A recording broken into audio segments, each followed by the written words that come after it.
الشغل بدأ يكتر على تاليا. طلبات رسم من ناس ما تعرفهمش، رسايل شكر، وفلوس بسيطة بس حقيقية. أول مرة تحس إنها مفيدة. في الكورس اتعرفت على آدم، مصور هادي وذكي، كان دايماً يقف يتفرج على رسوماتها في صمت.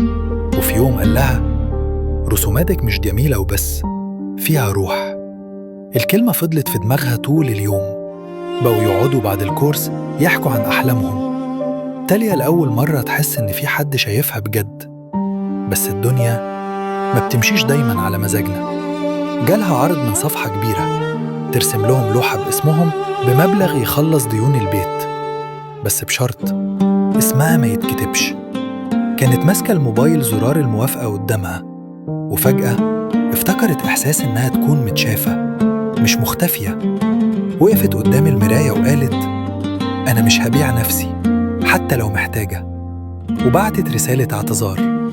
آدم لما عرف اتخانقوا وقال لها: انتي عايشة في حلم، الواقع غير كده. الكلمة وجعتها بس ما رجعتهاش. بعدها بكام يوم شاركت بلوحة في معرض صغير واسمها مكتوب تحتها لأول مرة.